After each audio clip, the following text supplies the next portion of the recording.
Hi, everybody, and welcome to Heathen Talk, episode 51. Actually, we've been doing this a long time, guys. It has been a heck of a ride. Tonight we are talking about House Cult and some of the how-tos, and I'm going to let everybody else talk about it because I got to learn stuff too. If you want to find us, you can find us at heathentalk.com.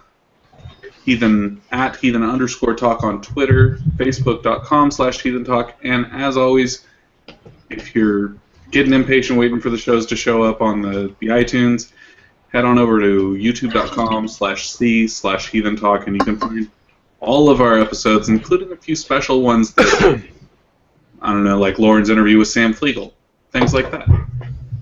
So, But can I congratulate Sam real quick? Because I know he's a big fan, listens to the show. But Sam will be the artist, basically the featured artist. I forget, there's actually a title, but it's escaping me, for Origins Gaming and Fantasy Con, which is like a big deal in the gaming world.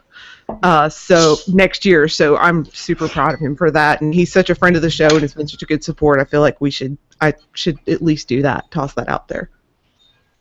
Yeah, go Sam. Yeah. Good job, Sam. Right on.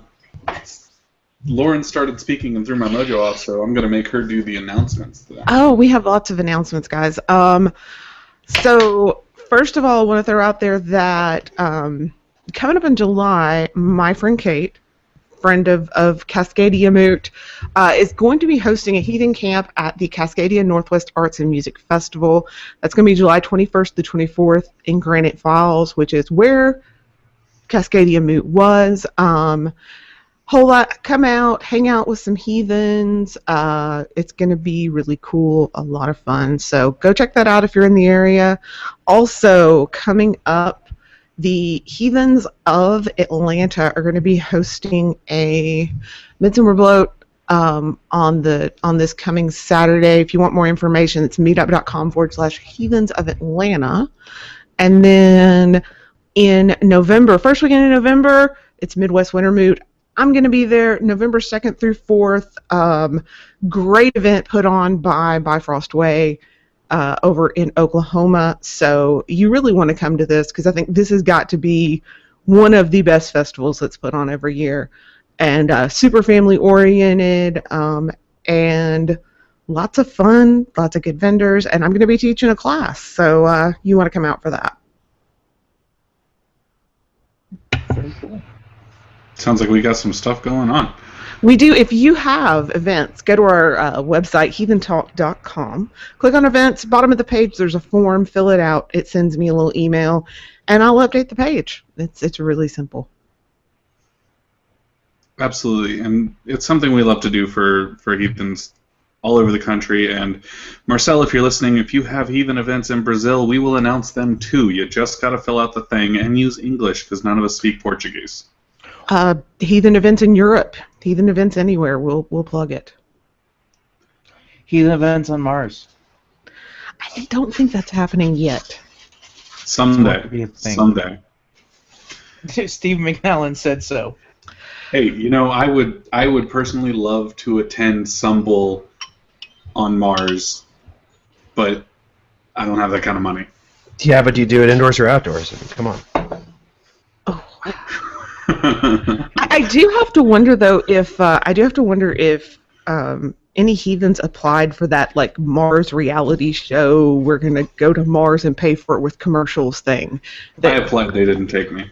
I actually know someone who made it to the final rounds of it, but it's pretty much a scam at this point. I've decided. You know, I thought I was going to apply, but I actually took it way too seriously and sat and thought to myself first about my family obligations, etc. Even though I know there's no chance in hell that I would ever leave the planet with that program, I still thought about it in those terms. See, I just figured I have snakes. Push come to shove, my roommate can take care of my snakes, or Toby will do it for me. Hey, Mars is like a desert. Snakes like deserts, right? Do they make snake spacesuits? Because they should. Desert, that's where they live. Toby. Toby. Being an adult. Just stop flipping me the bird and do the thing. So it is a tradition here on Heathen Talk to toast a heathen who's out there doing heathen things for heathen people. This week is kind of a special one for me. Over the weekend, I was on the other side of the country in the Baltimore area in Maryland, actually much further north. As we've said on the show before, I was a thrall of White Marsh Thad. I cheaped my braidness and worthed into the tribe. I would like to toast my lord Brian, who heard my hold oath on Saturday night during Stumble after we celebrated our Litha. And Brian's been a heathen for over 20 years. He's been involved in public heathenry. He has been influential in pushing not only my theology but Theodish belief. Last week, Rich Culver was on. He called him one of the warders of Theodish belief. He is not only a great heathen and somebody that I really respect both intellectually and personally, but he's also my friend. And it is with a deep joy that I get to sing his praises here to everyone, and no one gets to talk back at me. So to Brian, thank you for being you. I appreciate you, sir. To Brian. To Brian. To Brian. Now, before we move on to what we're drinking, which would normally be the next step here, I want to say that I am impressed with Brian and his tribe for a lot of reasons. One reason is the quality of people he has in it. But another reason is that it's always nice to see a tribe that gets together and does things as a collective. And I saw some great pictures and heard some great stories about things being done at Letha as a collective with White Marsh. And it was so great that one of them asked me to get in on it.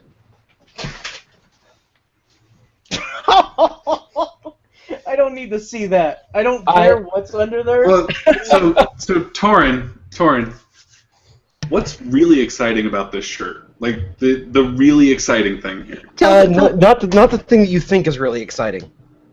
We were going to have an announcement that we were going to be offering these shirts for sale.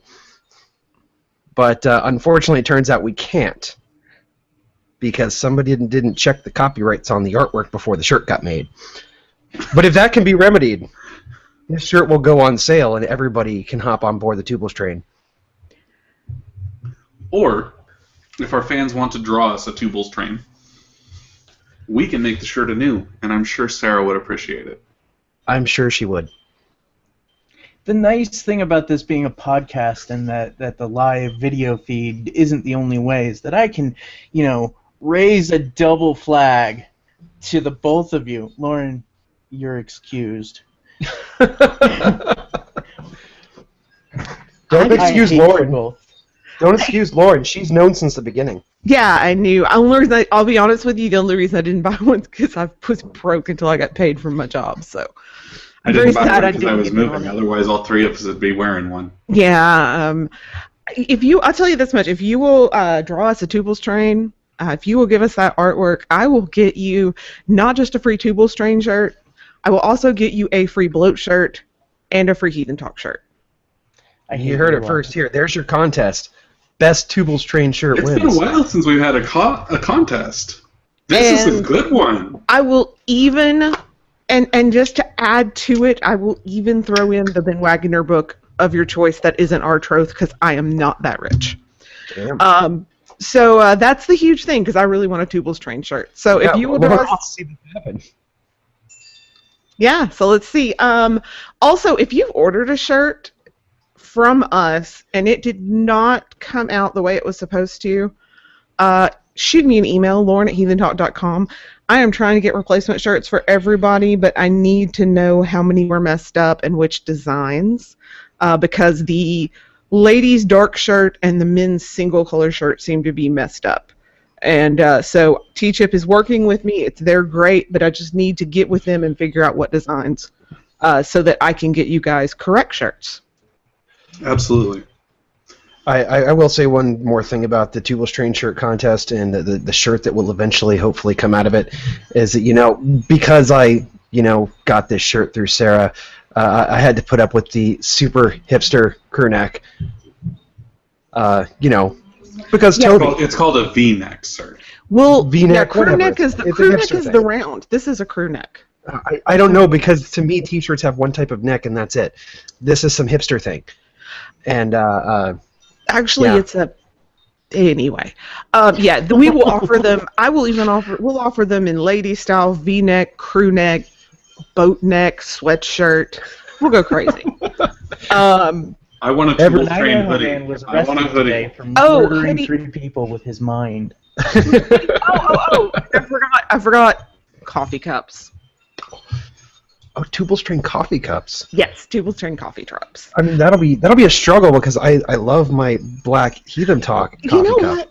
I love that. Turned out really well. I ordered one, so I'm curious to see. I'm excited to get mine to take to work and be like, oh yeah, Heathen Talk. So, that's my podcast. I just want to point out that one of our listeners is a very important lady, and she completely agrees that we should do hoodies.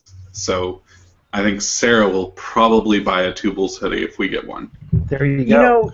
Y'all are thinking you're embarrassing me, but each one of you will have my name on your chest. Toby, Like that's a stamp very of pretty ownership. color of vermilion you're turning.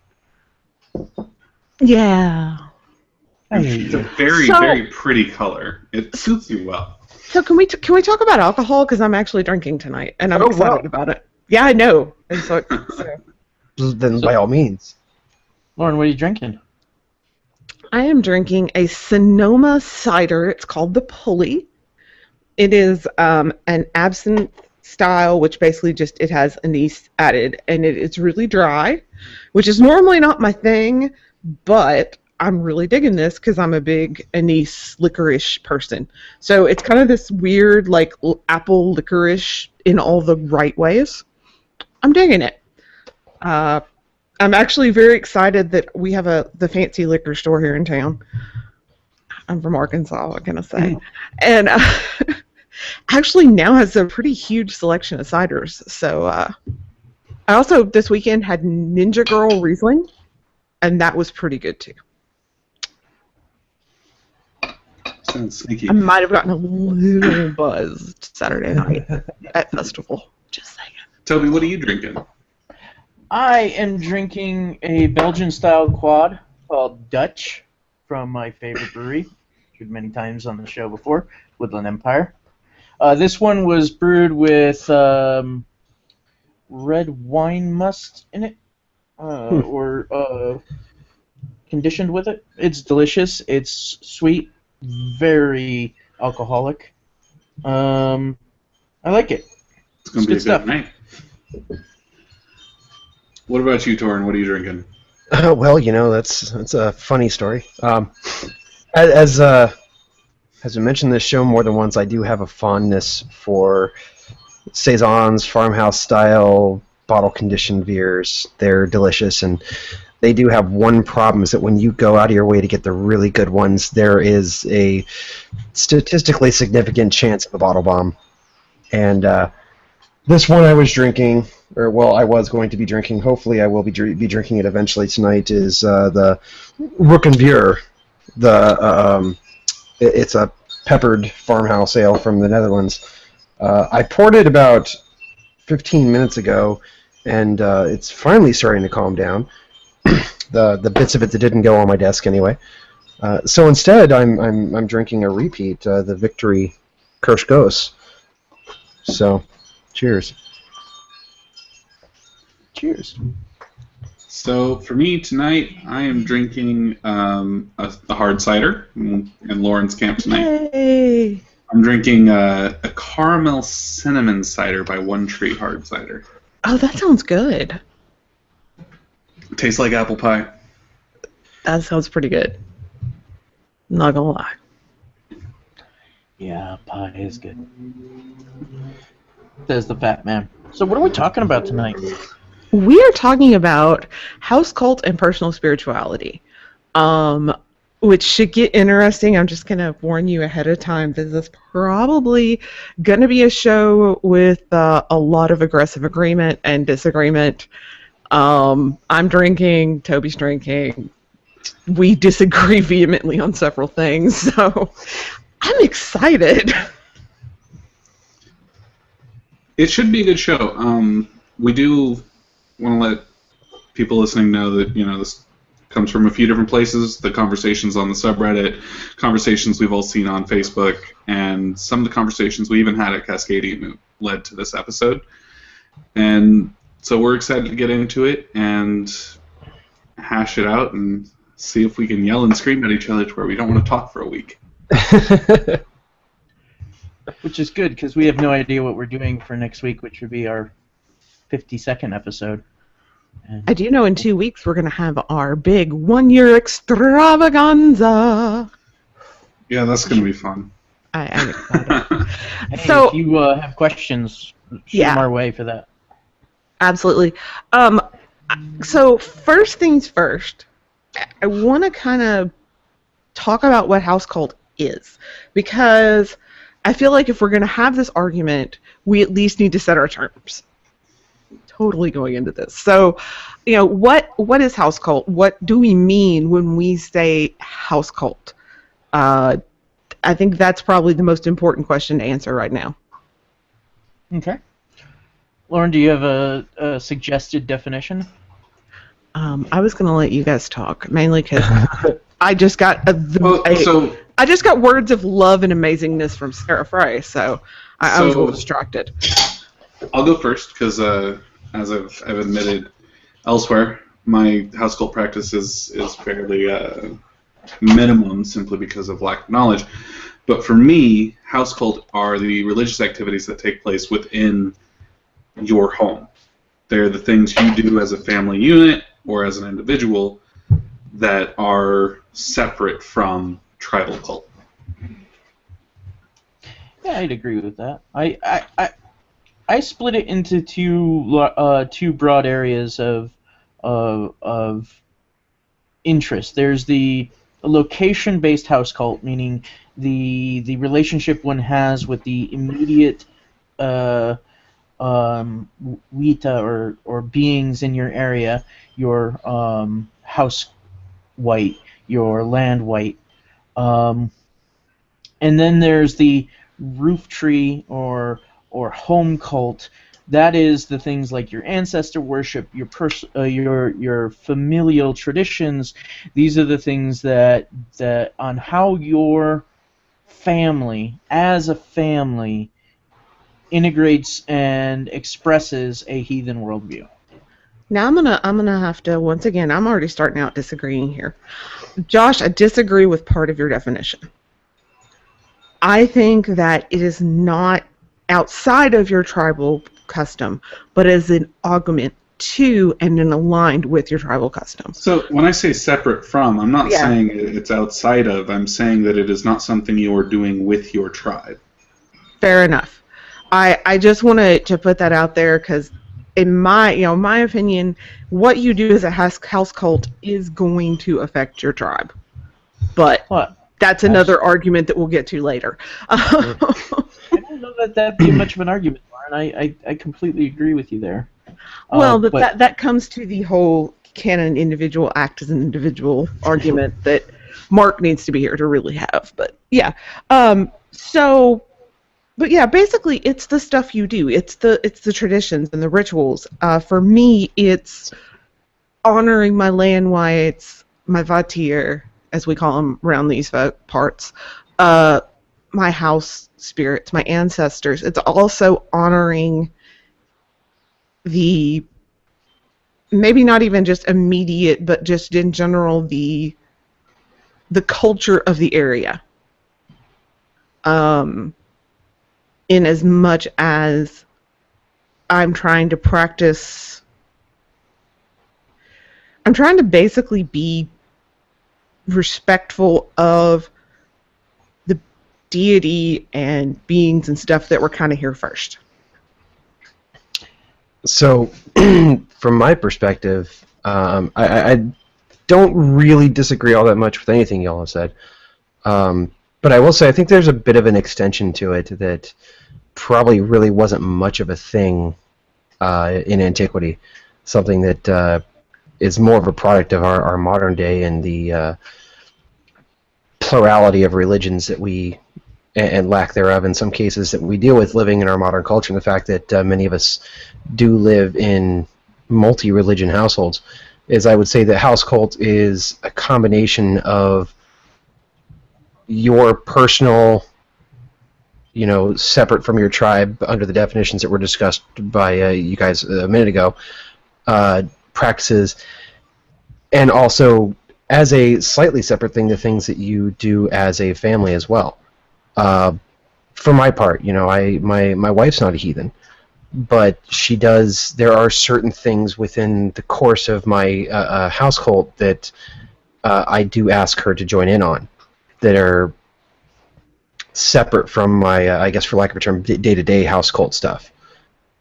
Certain holidays, certain rituals require the lady of my house to be part of it, and she does. Out of respect for me. So I think that there's a little bit of a separation between those two things, but they both fall into the category of house cult. I would agree with you there as someone else in a multi-faith household. Definitely there are parts of it that are much more about family building than necessarily what we would consider religious. Mm-hmm. There are traditions within my own family that and I mean we are atheist, Christian, heathen, so there are things that we do that are meaningful to us and build frith among us that may not necessarily, if someone outside of that purview were to see what we did, they would say, oh well, that's not very heathen, not understanding the context and what it actually does for our family. Mm-hmm.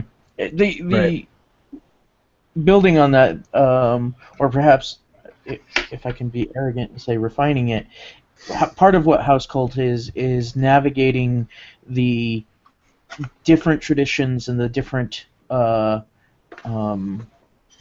idiosyncratic beliefs of the members of your household.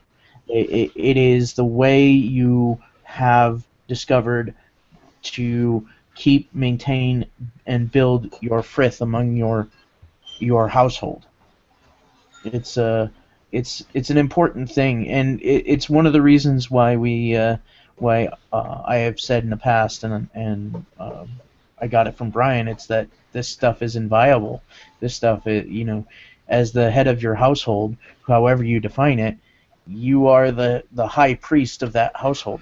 What you say goes. And as long as that is a household matter and recognized to be a household matter, it's up to you, and it's your prerogative. But just because it's inviolable doesn't mean it can't be open to critique, discussion, and consideration.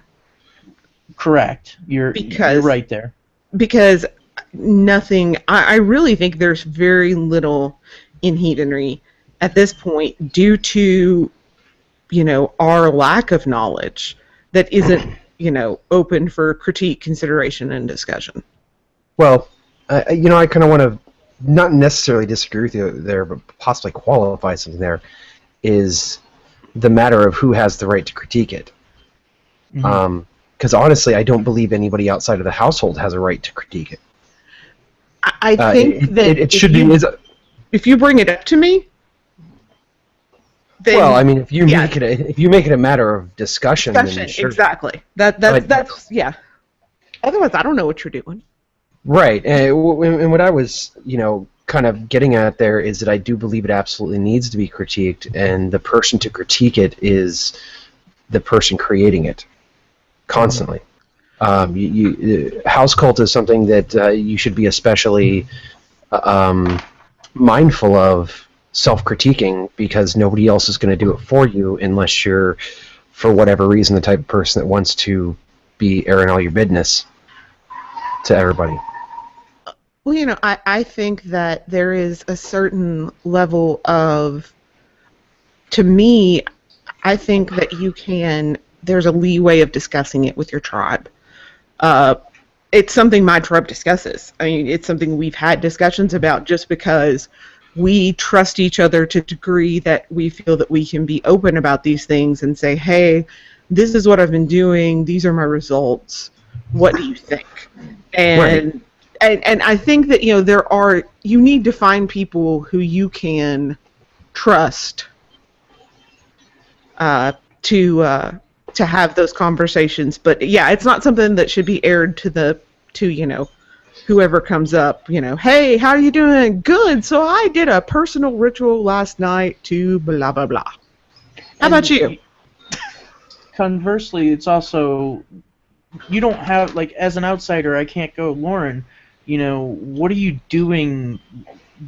What is this over here? Like, in your house, go, what is this over here? You've got the colors are clashing, or whatever specificity is happening. That's just it. It's poor manners. Your feng shui is bad. Yeah, I mean, whatever it is. I mean, whatever the criticism is, it's the height of impropriety. When I am at somebody else's house, they rule that house, and I am a guest there, and it comes down to that ghosty principle that we've talked with hospitality before. That. And if you go back to December, we've got a whole episode on that. The idea that my existence in this space is predicated on the sufferance of the person who owns that space. And the person who owns that space, by the right of that, has the right to declare what is open and what is closed to discussion, interpretation, or even participation. There are just some things that you could be my best friend, and I just won't talk about that. I'll be like, nope, that's private. That's private, privileged information, and it's for the house only. And I think it's important to maintain those boundaries and to maintain those taboos. One, because good fences make good neighbors. But two, it's another way of imposing order on your environment. So I want to step in here real quick. I want to point out that when you're talking about keeping things separate from the public, there's a very real thing that has happened within heathenry at large, where we're so insular and so careful about who we share what with, that even people who are established members of groups don't talk about how to have house cult. And thus, house cult does not develop, and you end up with people coming to public events asking, how do I do this thing? And people going, shouldn't your tribe tell you how to do that thing? And that's so important, Josh. Like, super important. And that's why you've really got to decide, yes, good fences make good neighbors, but at the same time, who is your... And that comes to inner yard and outer yard, and it comes to who is in that, that level of inner yard that you can have these conversations with. To me, I have these conversations with Ben and with Einbar and my family, who are heathen, by my family by oath. And we have these conversations because I know, one, that we share similar thew, and two, I trust their opinion. And so if you're in a kindred, you should be able to go to your chieftain, or if you're the chieftain, to those who you trust, your trusted advisors in the group, and have these conversations. Even if they're not specific, I think it's, quite frankly, short-sighted to completely block that out from conversation, especially within oath tribe or family, because those are the people that you should be able to go and have these discussions with. Well, Read is important. The giving of wisdom and giving of knowledge is important. I think that those kinds of conversations need to happen in certain spaces, and I think they need to be privileged conversations, just like you said. And so again, I think we're ultimately aggressively agreeing here. Now, to Josh's part, I think it's sort of a function of how do you enculturate heathens, and some brands of heathenry do it better than others, and it's a hard thing. It's a very it's a question without a real answer, but I'm gonna try and answer it anyway. I think the best way to do that is to, like, all of our religion at every level, from the house cult to the tribal cult, to even the personal things that we do to make ourselves feel better, those magical religious things that we do in the privacy of our own headspaces to understand the world around us. They're all built on the same on certain principles, and those principles are ultimately right action, precedence and reciprocity, and then mimicking, and then gift giving, like the mimicry of the cosmogony. Everything that you do is a reflection of that initial act of ordering. So at every level of cultic action, you're going to see some sort of gift giving. And if you don't, maybe you should be looking harder at what you're doing. I think, on the matter of, trying to learn this kind of stuff and having the discussions, when are the discussions appropriate, I think Toby and I are probably more or less in agreement. It comes down to the whole concept of A, you got to learn from somewhere, and B, and this is very important to house cult, I think, is that in anything you do, you have to know all the rules, so you have to properly learn everything so that you can know when you can break those rules. And house cult's going to be one of those places where you're actually breaking rules occasionally. Rules in the sense of it's not necessarily going to always look heathen. Especially going back to my earlier point about living in multi-religion households, is things are going to happen within the house cult that are important to the family, but not necessarily important to heathenry, except for as they're important to family. But as to how you learn it, this is where I'm very much a fan of the concept of the tribal structure, not necessarily exactly as the Theodes do it, but they definitely do have one of the right ways of doing it, of having a structure to learn from those who have learned before. And so basically the idea is, if you don't have a tribe, find a heathen who knows what the hell he's talking about. And if you learn heathenry from that person, then you can, without even necessarily discussing house cult directly, you can build house cult without going wrong. Mm-hmm. I think that's definitely true, and I mean that. I'm going to be honest. I don't think that's true at all. Go ahead, Josh.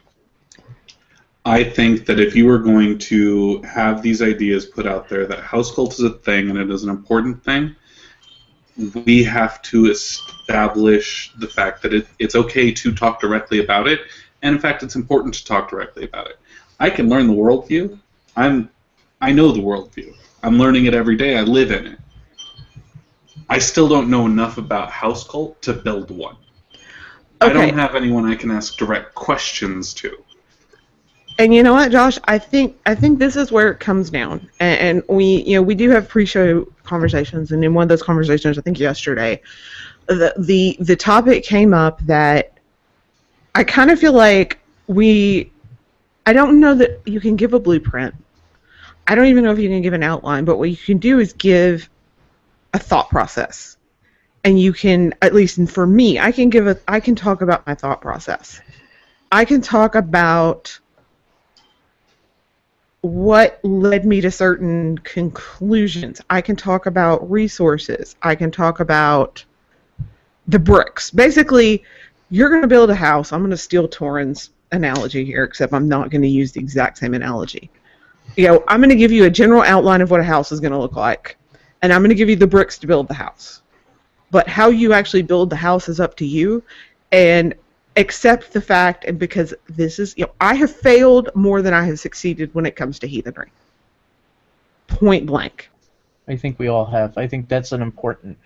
I don't mean to interrupt, Lauren, but I do think it's very important to acknowledge that we've all been screwing up far more often than we have succeeded, and that our knowledge is built on a pile of disastrous decisions. And that's the thing. I want people to not be afraid to screw up, to try, because I think way too many people get, and myself included, I'm talking about me, I get way too wrapped up in doing things so perfectly right that I just don't do. And that's the wrong answer, especially when it comes to house cult. You got to do, and you got to screw up, and you got to learn from your screw ups. You got to make it right. Yeah, and make it right, and ask yourself why that screwed up or why something worked. And just like in life, you have to be self-examining. I think you have to be the same way with your heathenry on all levels, whether it's tribal or it's house cult or it's even, your interactions on a wider basis on the internet. We constantly need to be reflective on that. And I mean, this isn't a call, and I don't think that Lauren's making this call at all. That just do what you do and it'll all sort itself out. That's not what this is about. This is do the best that you can. Look at what you've done. Look at the results of what you've done. Make clear decisions based on those results, and refine or abandon those practices that aren't giving you the results that you want. Mm-hmm. And I think that's, it's kind of like we've talked about in the past about UPG is not just spewing stuff forth from your mouth and claiming that it's a revelation from the gods. UPG is an inference on a spiritual level based on experience and research and a lot of hard work. Otherwise, you're just left with MUS, which, if you don't know what that means, is made up shit. So this is something that you need to have a foundation, but don't be afraid to try and to give it your genuine best effort. Don't think you have to have everything perfect, because you never will.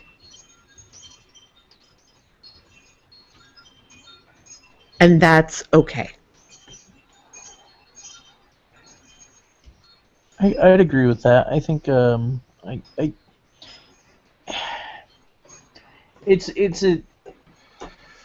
we spend a lot of time talking about right action, and we spend a lot of time hammering in the idea that what you do matters, that this action matters, and it does. It really does. You have to accept that fact, and you have to also accept that you are going to get it wrong. Okay, this is gonna earn my hipster cred, but there's an excellent YouTuber on who releases these video essays called The Nerd Writer, and this week he talked about The Office, one of my most hated TV shows of all time because it's so cringeworthy, and he talks about theory of the mind and the idea that we are really good mind readers, that we can pick up on these contextual clues and facial expression and body language and read a room and be able to understand the social dynamics in that room. But we will always go through a situation where we fail, and that's where the cringe exists. And that hurts me on a soulful level. But his point was immediately correct. We still have to do it. We still have to make those fuck ups, and because we can't not. We're hardwired to look for those clues, and that's important also. Well, to to tell you guys a kind of an analogy here, I work as an analyst and a programmer, and I was trying to write a batch file, which is like the basic of all basics of writing scripts. And I was trying to write a batch file to do something super simple. And so what I did was I got on the internet, I Googled, other examples of this batch file. And then I took from that and I kind of built my code from that. And then I ran the code about 80 times before I finally got it to do exactly what I wanted it to do. But that's the point. I did it. And I kept trying and I kept trying. And when I figured out what was wrong, I fixed it. And then I fixed the next thing and I went bit by bit. And really that's kind of how you have to approach Reconstructionism. You go in, you get the information that you can, and then you make your best effort based on the information you have at that moment, with the knowledge that in the future you might come across even better evidence, knowledge, whatever, and etc. Mm-hmm. Now that Josh is back, the basics of house cult mirror the basics of in terms of like the praxis of house cult mirror the praxis of tribal cult. You're going to have a sacred space. You are going to have a space separated from the normal everyday living space that is reserved for the sacred in your household. I have two of them. I have an ancestor shrine and a house shrine. Then there's a regular gifting cycle between both of those. And what I give, how I give it, the words that I say, those are if I told you everything I did, one, you're going to be really surprised at just how basic it is. You're going to be like, that's it? That's what you're putting all this level in? And I'm going to go, yeah. And two, they're not going to work for you, because I'm talking to a specific god in a specific location, and I am talking to a specific set of ancestors that are my ancestors. And I work to give them what I have learned that they like.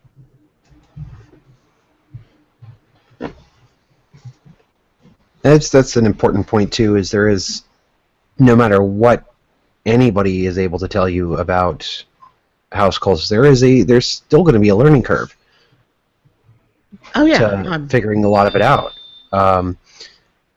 Because honestly, I just go from the ancestors as an example. Your ancestors and my ancestors are different people, and they're going to expect different things. They're going to want different things. They're going to be accustomed to different things. It's to kind of toss out here to Josh, because I know you just moved. It took about 18 months of a learning curve for me to figure out what my Vatir wanted. Because I didn't know them. They were used to, basically we bought the house from a woman who'd lived here for 50 years, who was of a similar religious belief that honored spirits of the land, and she, they were used to how she did it, and it took me a while to figure out exactly what they wanted, and with some pretty hilarious, in a bad way, results. But I did it, and it's just like your ancestors. It's gonna take trial and error, and that's okay. I especially think with your ancestors, if you're making a good faith effort, it goes wrong a lot less severely than it can with house whites who steal your keys multiple times. And the effort, the intention is a broad intention to be better at it and to do the best that you can. Not, they knew what I meant. Oh yeah. I mean, just saying, if you go in with sincere intentions towards your ancestors, it usually goes a lot better than if because they're your family, they know you, they're tied to you. And that's why when someone comes to me and they're not of my, they're not a part of my kin, and they ask me, oh, well, I'm a new heathen, I want to practice heathenry, what do I do? Honestly, the first thing I usually put people on is their ancestors. And I think that if you're going to start a house cult and you are concerned with where to start, that's the place to start, because those are the people, and I feel like I'm beating a dead horse here, but those are, of all of the beings that you are going to interact with, all of the whites that you interact with on a more spiritual level, those are going to be the ones that are the most invested in your well-being. And I think and it would logically then be probably, unless you have and you never know, but logic says they would be some of the more forgiving. Mm-hmm. If you screw up with good intentions. I'm trying not to drop the F-bomb because it's only 45 minutes into the show. And I already dropped it. Oh, fuck. So, Josh, you're the one who posed the question. I want to get your thoughts on what we're trying to communicate. It's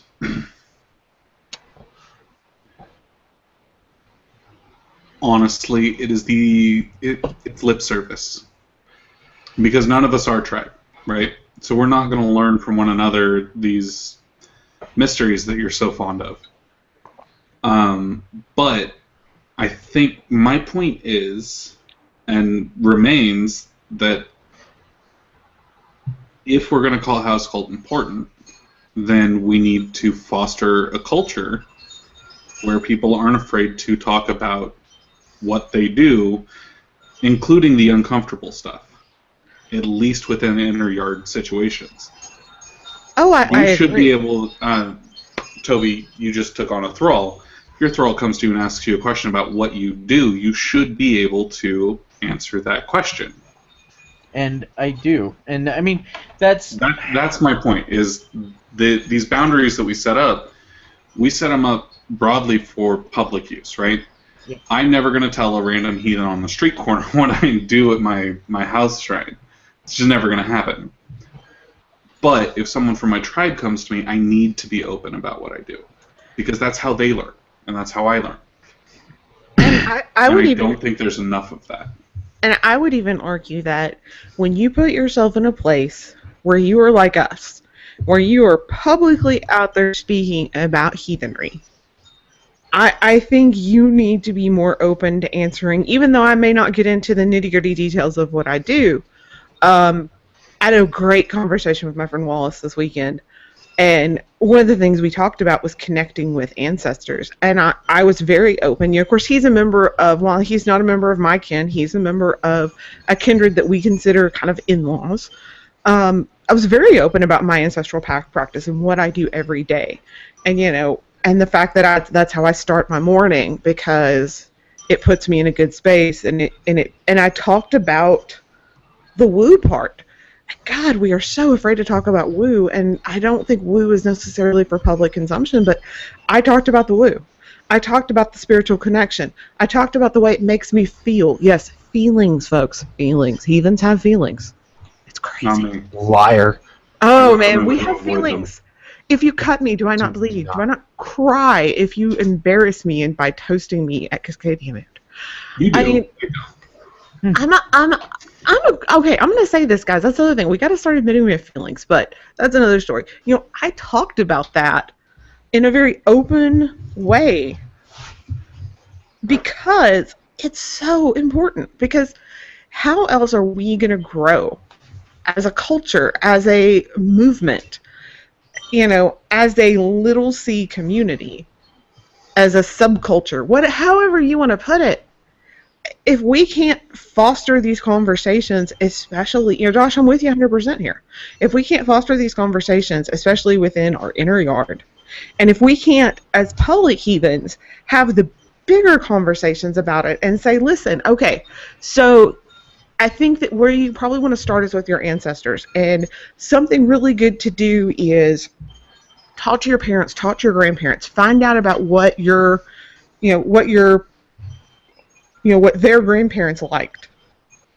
Ask about what dishes they liked to cook, what food they enjoyed. ask about what they like to do, what were their hobbies, what did they, if they drank, if you're not from a Southern Baptist family, when did they like to drink? And find out those answers. And that's where you start. Where you go from there is going to totally depend on what those answers are, but that's where you start with the ancestors. And I think that kind of thing we should talk about. I don't disagree with you in purpose, but I think that as public heathens, as people involved in this, we need to be more careful about maintaining those boundaries to set up the understanding that these are conversations that need to happen in specific places and at specific times. I think I think you're onto something, but I think that you're also about 10 years ahead of where you should be. Here's the thing, Toby. At the same time, I am maintaining those boundaries. I'm not telling you what I do. I'm telling you how I thought to get to what I do. Yeah, and I get that. But my interest in this and the reason I hammer on this ad nauseum is that every day on some Facebook group or in the subreddit or at a moot, somebody's going to come up to you and say, I'm haunted. I'm haunted by something. Or I've got this problem with Thor. Or I want, me and Odin are best buddies and we're going to be, But here's the thing. I'm gonna back up a little bit on you, Toby. The first two that you brought up, I'm haunted or I'm having this problem. Most of the time when I encounter that, and this could okay, keep in mind, I'm not on the Facebook as much as most of you guys are, mostly because I can only take so much computer before my eyes start bleeding. So I don't get that as much. I do see it on the subreddit because I do try to keep up with the subreddit, and I am in face-to-face contact or, messenger or whatever from lots of heathens. But every time that I encounter somebody who comes up with, I'm haunted, they almost seem to, every single one of them coming from what they consider to be a desperate place. And I would much rather say, hey, okay, I understand. How about, are you a member of a tribe? Why don't you go talk to your chieftain? If they're not, okay, do you have somebody who you're close to that you could talk to this about? If not, okay, well, here are some good books that could get you started on the thought process. Or here are some good, Heathen Talk episodes or audio books, because I try not to throw out just books because that's a whole nother rant. But the point is, these people are going to come up to you and say things. And a lot of times these are people who are hurting, who need help, and we don't have the infrastructure in heathenry like we should because there's just not enough of us to say, oh, well, you just need to go to your town elder, because we don't have those.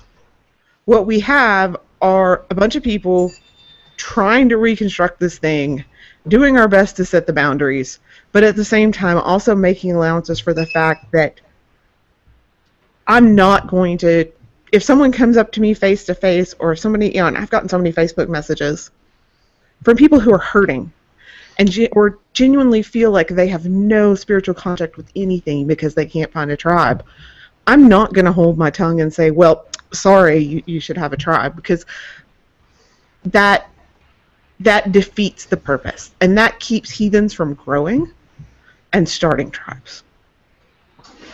I'm real wordy tonight. It's Booze does that. Oh God, it's great. I kind of agree with you and disagree with you at the same time, Lauren. You're correct in that you can't just brush people off.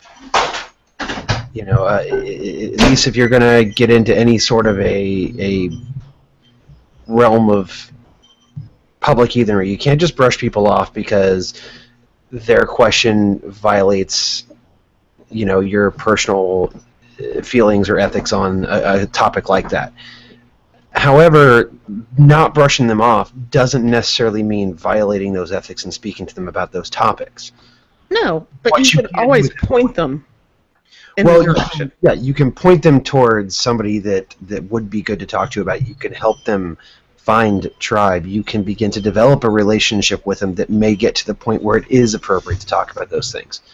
Because, you're right, and Josh is right, that there isn't always necessarily, you can't just say, oh, yeah, you should go talk to your chieftain or your town elder about that or whatever. But just because you can't necessarily do that doesn't mean that you should necessarily step into that role and talk about that. You need to develop a relationship or point them in a direction where that relationship can be developed. I think it's important to say it. Like, you can't just... It's important to say it. You should be talking to your chieftain. You don't have a chieftain. That's a problem. We need to recognize that. Perhaps you need counseling. These are the things that, I am not a counselor. I am not a person invested in you. Therefore, my advice is going to be fundamentally tainted by that observation. And I think it's incredibly important to foster a culture where everybody is doing that. Because people with great intentions can do terrible things to other people. I understand that, but at the same time, I think that we have to act with a certain level of empathy, especially with people who are new. I mean, and the empathy exists in trying to help them find those resources or trying to become the resource, but you're not automatically the resource from the beginning. I am not a resource. I am, in that situation, I kind of think of myself as like, when you're in like one of those giant outlet malls and you try to find the directory, I'm a directory. It's like when somebody posts on Reddit, hey, does anybody know any heathens or know anything about this group in so-and-so? My answer is almost always, unless I know somebody, it's always, hey, have you contacted the AFA folk builder and the trust steward for that area? That's all I'm saying. Be a freaking directory, a message board. I don't think we disagree. Yeah. Yeah. No, I mean, absolutely. Be a message board, be a director, but you're not obligated, and you probably shouldn't be the resource that they think they're looking for. Your responsibility there is to be the resource they actually require. And and that's absolutely it. Yeah, you point them in the direction to the resources you have, and then you say, all right, here are these people, go talk to them. Or don't be the resource they want, be the resource they need. And sometimes you have to say, get the hell off the internet. I'm just going to put that out there because I've said it. Sometimes people's problems are so big that the answer is get the fuck off the internet. And yet that person keeps coming back. The amalgamated junk here in my hand represents all the empathy that I am capable of supporting at any one time. If I give it to this person who comes into the sub, and then I give it to this person who comes into Facebook, and then I give it to this person who approaches me on the street, and then I give it to this person back on the sub, and then this person comes back to me, and then all I have is this. And I got 3 people from my tribe who come here. I think it's important to maintain those healthy boundaries and say, look, I can empathize with you to the point, but you do not have a right to my empathy. I think we're getting off topic. Yeah. I don't think we are. Drag us back. We are. It's tangential to what we intended to talk about. So can we talk a little bit about our thought processes? How about let's actually talk about something practical. And those of you who feel like sharing and it doesn't violate your own personal morals, talk about the thought process that goes into creating a viable house cult. Well, so before we get into talking about thought processes for house cult, I think there are some steps to building house cult. And the first step is getting to know the worldview, right? Right. Well, that's kind of part of what I'm trying to say. Right. We need to establish how to think like a heathen. So when you're in your home, and I know, Thorin, you have a house shrine. Toby, I'm assuming you do. I've never been in your home. When you guys are in your home, what is it about the heathen worldview that is bringing you to these places? What is it that draws you to have a special place set aside, and what backs that up? And Lauren, I'm fairly certain you have one. I think you've mentioned it, so you can feel free and please do chime in here. I will say that I am like Toby in the sense that I have two. Actually, I have three.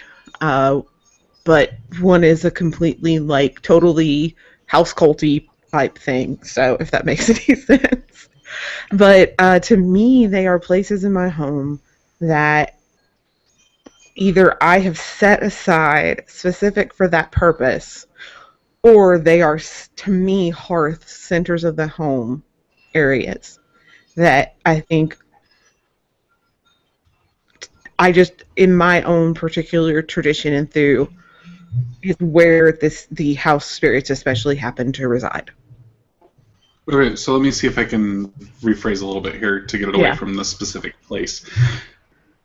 What about heathenry, the specifics of thinking and being heathen, what drew you to set up a foundation for house cult? Honestly, the desire to know and to be connected with my ancestors and to be connected with the Vatir in my area. That's pretty much it. That it was a desire to have that relationship and to have a tangible reminder of that relationship in a place where I can exchange and enter into the gifting cycle with these particular beings. If that's a that's my answer. Hopefully that answered your question. Toby, Thorin? Thorin, do you want to go first? Sure, why not? Well, Josh, you've seen where mine sits, and I live in a small apartment. I've only got the room for the one, and its location is not an accident. It wasn't just a spot that I had room for. Honestly, my preferred living room layout when I moved into this place was changed based on that that wall being the most appropriate spot for the shrine for my house cult. Because to be honest with you, I would love to have put my television on that wall and my across from my couch, but it is what it is. Because that's my hearth wall. It's the wall that makes the most sense in my home for. Because I don't have a fireplace, which is how I grew up traditionally thinking about a hearth. And I know this is a little bit tangential to your question. I just think that the question of where one puts it is kind of important. That wall is a shared wall between my living room and my kitchen. The food that's served in my home is made on the other side of that wall. It is literally the center of my home. As for why I felt drawn to have something like that, it's because I'd say two reasons, really. Number one is, I've been a heathen for 17, 18 years now, and I have only recently gotten tribe. I was, all on my lonesome. I had a lot of friends that were heathens, and we would occasionally be able to do things together because these people are close to me, but we were never, tribe in the sense of a religious grouping. And so for me, for the longest time, house cult was the majority of everything. So, I had to have something. And there's also the thing that, even if I had come up from the very beginning in a tribe, there are certain things that you don't do with your tribe. My tribe is not taking a lot of time out of their schedule to worship my ancestors. They're not paying attention to my Kof gods.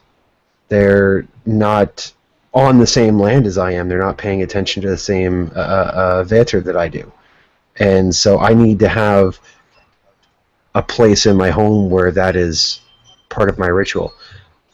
Everything that I do as part of my house cult eventually comes back to that place. Whether it be the rather regular veneration of my ancestors, or some of the rather specific things that I do as part of my house cult on certain dates. It all comes back to that. It's probably the single most important object in my religious world. Or collection of objects, if you will, but I take it as a whole. I do want to take a moment here, and while Toby gathers his thoughts, because I can see he is still doing so, which is something I love about him. He puts thoughts into everything he says.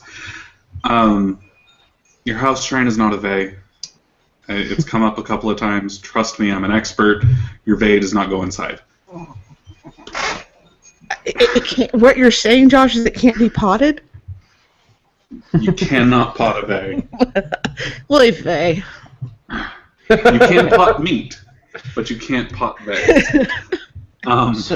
Toby. That needs to go on. That could go on a shirt. Yeah, well, if we get Tubles, that goes on a shirt. Tubles train and potted Vey. You could pot meat, but you can't pot a Vey. Realize that we will seek out something for Lauren and for Thorin as well. We have Thorin as magic already. True. Yeah, Right. all we gotta do is actually, get the artwork. That'd be amazing. Bringing it back. Where did I choose to put my? Where and why? Where and why? When you order the cosmos, when the cosmos was shaped, it was all the wild lands where the Heathens lived, where all the chaos is, were pushed to the edges, and the center was seized by the Wihali, the Wee Holy, the sacred. That is, the very center is the Asa Yard, the where the gods dwell, and around that is the middle yard, Midgard. I looked for the center point of my space, and the most sacred place in my apartment, and not just because I'm a fat man, but because of how I was raised and how I understand religion. It was the kitchen. It was the hearth, which is why those who are listening and to the podcast can't see me, but I was nodding my head along with Thorin. The hearth is the most important. It's the center. It's where the fire is kept. It's where you have a manifestation of the divine. The Vedics called it Agni. The Romans called it Vesta. I look at the hearth goddess, and I have my suspicions in my UPG, but it is this messenger and manifestation of the divine. And so I created, just to the side in my kitchen along one wall, a little space where the all Indo-European peoples have some sort of genius loci or manifestation of a spirit of the place. It is a land wight. It is a Kuf god. It is this being that resides in a place and embodies that place. That it is the spirit of that place, and we see reflexes of this in every Indo-European belief, from the Romans to the Greeks. We have the Swedish tomten, and we have this thing in Old English called the god of the cove, the Kuf god. The Latin, the Romans had the penates, the gods of the pantry. They provide for us, and they are part of what makes it holy. So that's kind of, these are all things that go into the historical house cult, which I use as a basis for my understanding. I do a lot of comparative analysis, and I rely on a lot of comparative analysis, looking for common threads to kind of give me the framework, to give me the borders around which I build something specific to me. And it is a household relationship, right? The friendship that I share with you, Josh, is not the friendship that I share with Thorin, or with Lauren, or even the friendship I have with my best friend Derek. I mean, there are things that Derek and I share that you guys don't share with me, and that's okay. It's just the way it is.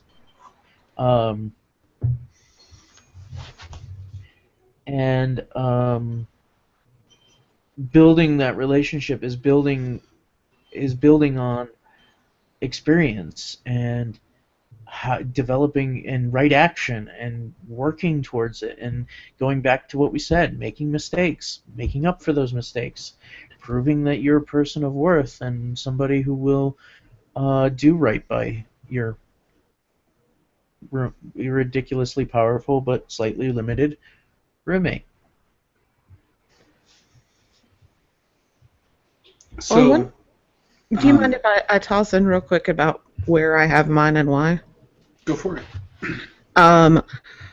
I have my ancestor altar is in my studio in the woman cave because I wanted a place where I could be alone with them. That was a private place to me. My other two kind of hearth altars, one is very similar to placement in Thorin's, where it is on that wall between my living room and my kitchen. The other is in my kitchen window, because that to me is kind of the bridge between my hearth and my land, and it's a place I spend a lot of time, because I spend a lot of time in my kitchen, I spend a lot of time washing dishes, and I grew up with other women in my family having those little knickknacks and family stuff on the window over the sink, and so it's very much family tradition.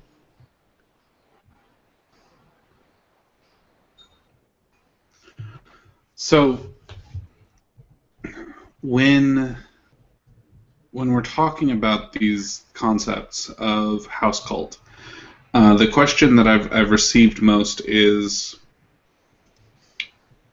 it's almost always centered around holidays, right? I've been asked, well, what does a family do for Yule? What does a family do for all these other things?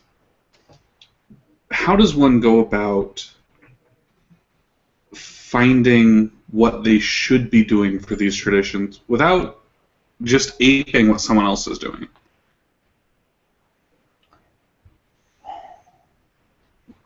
Sorry, say that again? How do you find out, how do you discover, build, create the traditions for the holidays, the Yule, Mother's Night, Midsummer? It's, well, for us, Thorin and I, it's right around the corner. For me, it was last weekend, and it was awesome.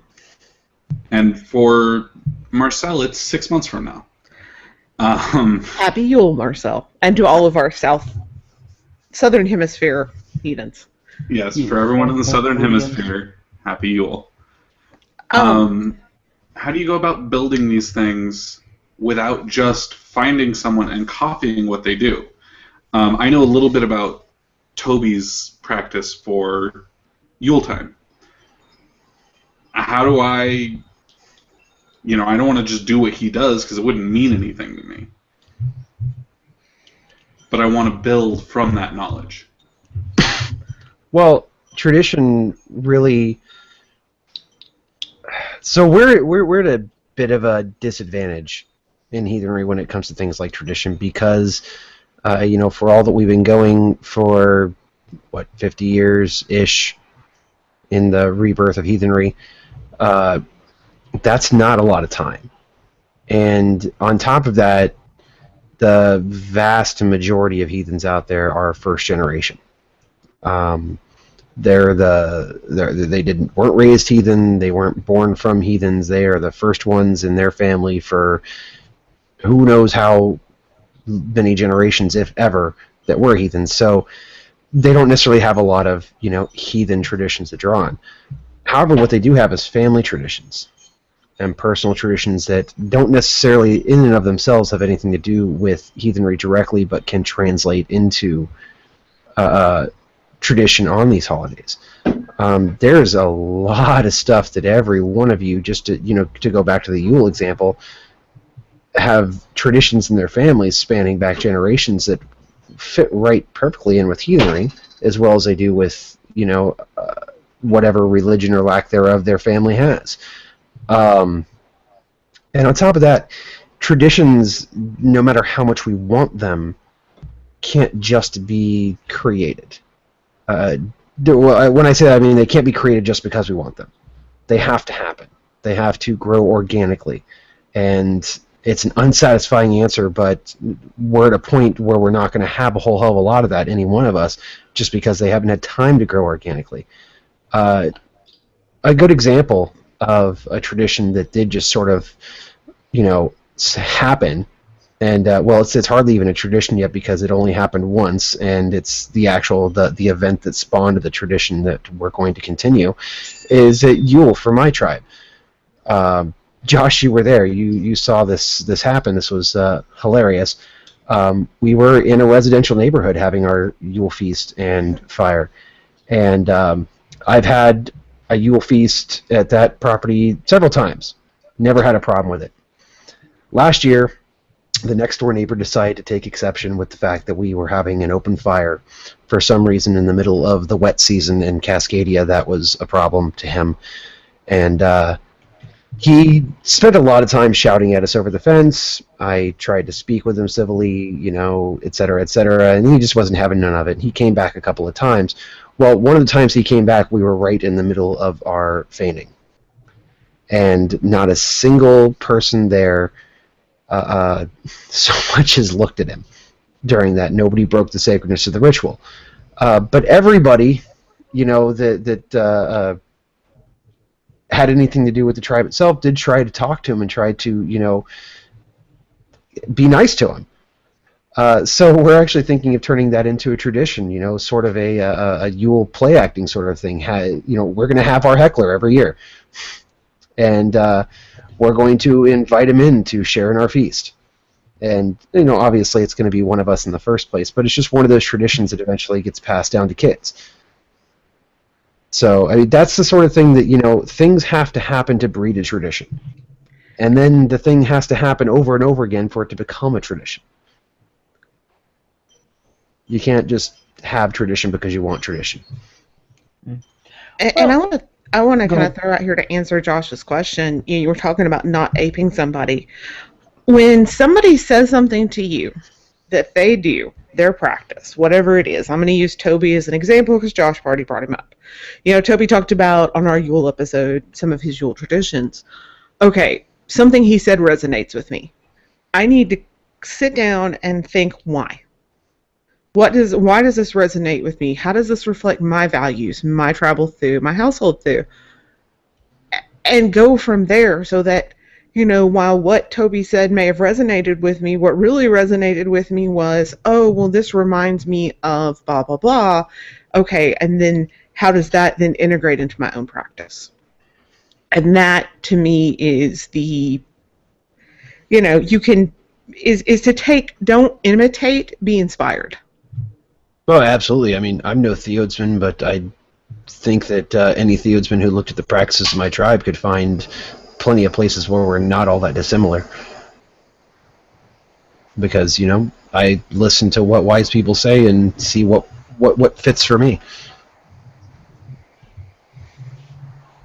I completely understand, and that's, I brought back here.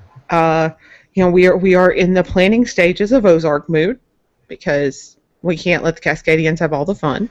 And but one of the things that we talked about in my 6-hour road trip I took Saturday with my tribe, it was great. Let me tell you what, that's togetherness, 6 hours in a minivan.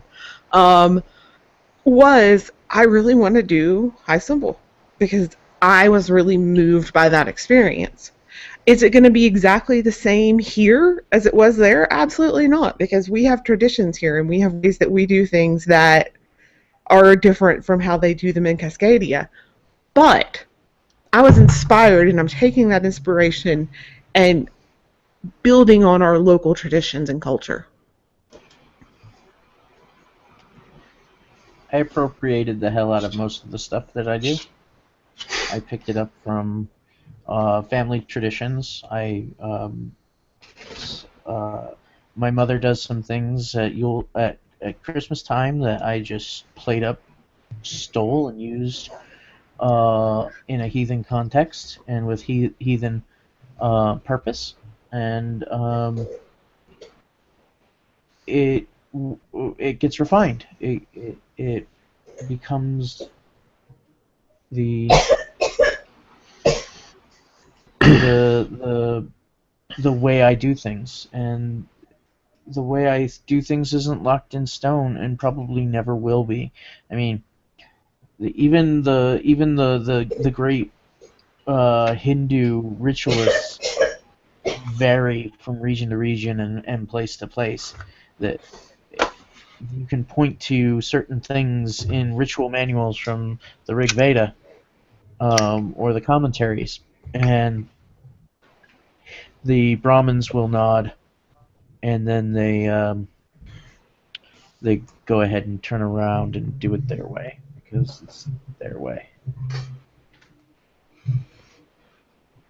Yeah, and I want to kind of throw a caveat out here that if it's important to your family and it builds that heathen worldview and that sense of frith, it's okay if it might strongly resemble something belonging to another religion, such as singing Christmas carols or putting out a nativity scene, because I know tons of people that have like nativity scenes that have been in their family for generations, and there is a deep and rich family connection by touching that kind of stuff. Well, I can say for myself, my mom has gotten me a nativity scene every couple of years since I was a baby, and if you think I'm not putting them out just because it's the baby Jesus, you're crazy. They're gifts from my mother. You know? Mom, sorry. That's house cult. Yeah, that's house cult. So we do have a question in the audience, and I think I'm getting a little... Josh, you're lagging. Yeah, you're breaking up. Somebody else want to go ahead and ask that question? I can't see it. I'm going to turn my camera on. That's all right. I'll ask it. The first question we have comes from Nushif. I say, okay, an outline, I can dig that. But I would question that a tribe suddenly require or disallow some element of house cult. We hinted around this when we first started talking about it, and we never really addressed it. And the ultimate answer is your fellow tribesmen or the people in your group will know if what you're doing is working for you or not. It becomes apparent, and that's what worth is. It's becoming.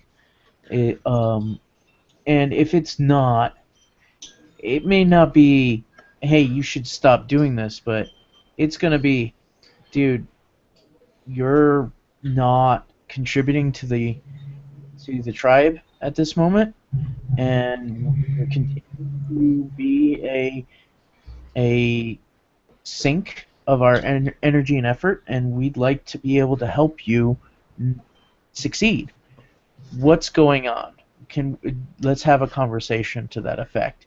And that's different from saying, well, your practice is bad and your situation is bad, and we need to do that. You have to respect the boundaries of the yard. I think also there is a... That's great. I think there's also the... I dropped my bottle opener. There's also the point of, I'm going to make sure what you do as house cult on a broad level meshes with the values and thew of the tribe before I let you in. I think there's also that part too. You know, if there are lots of heathens around here that are decent people, but I would not want them as members of my tribe because they're what they want out of heathenry, how they do and what, does not jive with what we do. And we've been doing it for 10 years. We kind of know what we're doing when it comes to us. We do us pretty well, and we're not going to mess with that to add somebody just to add somebody. So, you know, I was kind of following along a little bit in the IRC when that question was asked, and I think a lot of what it was intended to refer to was we were talking about in trying to figure out your house cult, talking with your tribe, et cetera, and the entire concept of, you know, like Toby was saying, being able to determine whether something was working for you or not and how that impacts the tribe. The concern, it seemed to me, was more along the lines of, you know, should some sort of homogeneity of house cult arise from tribal thew? And I think the answer to that is no. That's not the intention that any of us, I think, are getting towards here. Your tribe, it can happen. Yeah, I mean, there will be a certain level of homogeneity because we're all approaching religion in a certain way, and that's going to influence our actions regardless of whether or not we decide to go our own way under our house or not. It's gonna happen. The variance. well, I mean, yeah, you're dealing with like the chicken or egg question there at that point. Well, you know, and also, there's also the fact that if you're coming in and you are going through this whatever probationary learning period before you join a tribe, you're going to be shaped by the people who are teaching you. That's just is. That's how it should be. I think anyway. And yeah, I mean, it's not that there's going to arise a homogeneity or even that there should arise a homogeneity. It's just that from a tribal perspective, it's entirely likely that your practice is going to already be similar to a certain degree, and it's going to converge a little bit more. It's not that that's a goal, that's just an inevitability.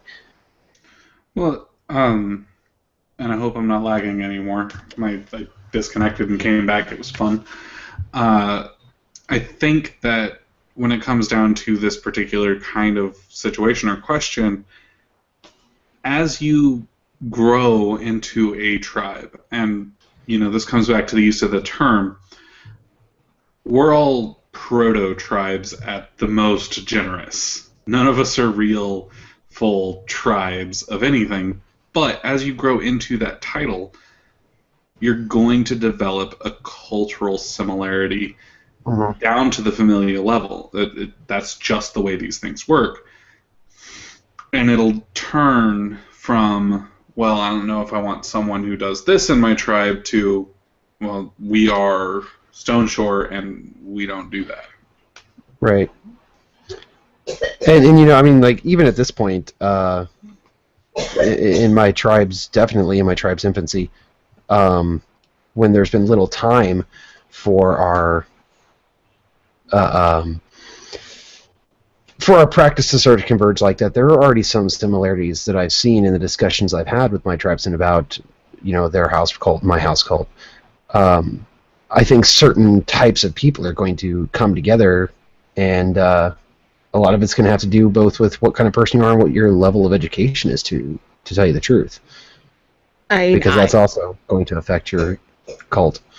In as much as I am the ceremonial chieftain of my tribe, Ben is our lore master, and my practice has been greatly shaped by his knowledge because he knows far more than I ever will.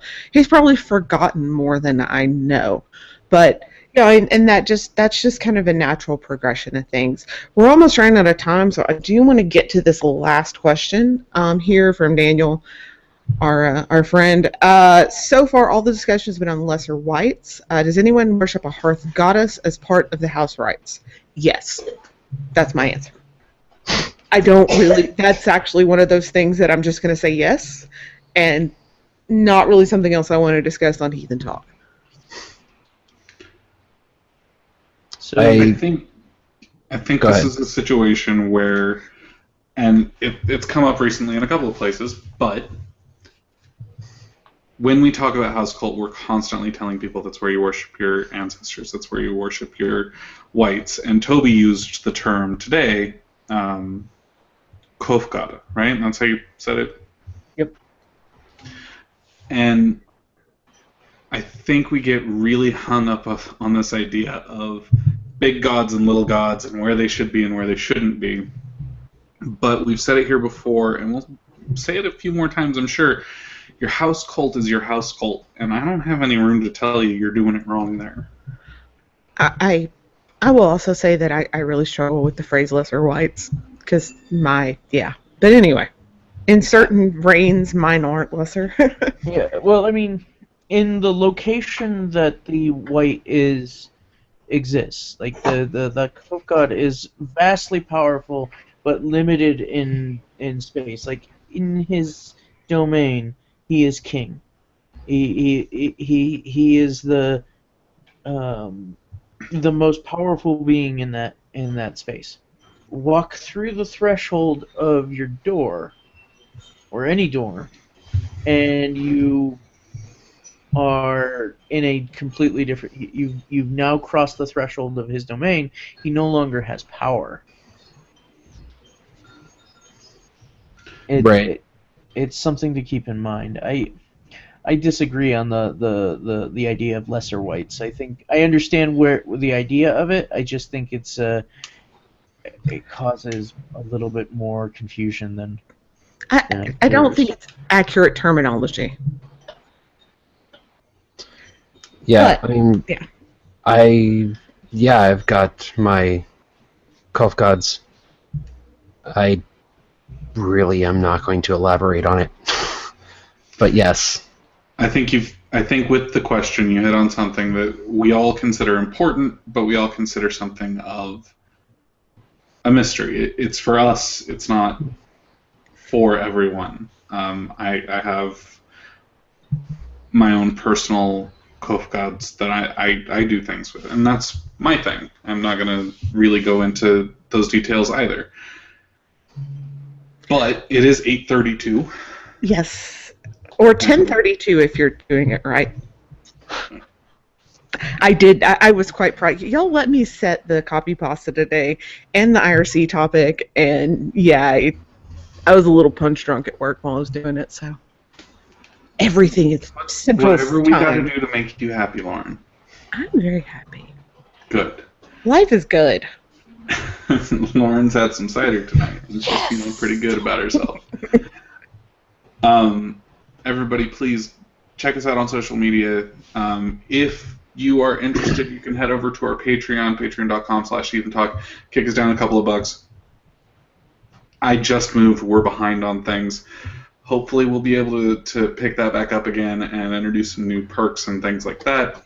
For those of you that we are behind on the archives, we will have stuff up this weekend. I apologize. I started a new job, and then our intern quit. So, by the way, if you want an internship, we got one open.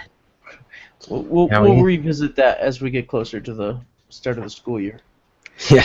And hey, everybody, don't forget about that contest that Lauren came up with off the cuff. I will tell you, the original designer of this T-shirt is all about this contest. She's already submitted a design. Oh, well, there you go. Yeah, so that's some stiff competition, but... what? Yeah. Yeah. During the show, she submitted a design to the contest to relaunch a shirt that she designed. It's fantastic. I hate everyone right now. There you go. The contest is already cooking. So, guys, get us whatever you got, and you can win all those perks that Lauren said so many of them that I couldn't even keep track of them all. All kinds of shirts and books and happiness. We will send you happiness. And it's not what the Beatles said it was. Anyway, y'all are doing it wrong. You're not the boss of me. Everybody have a great week.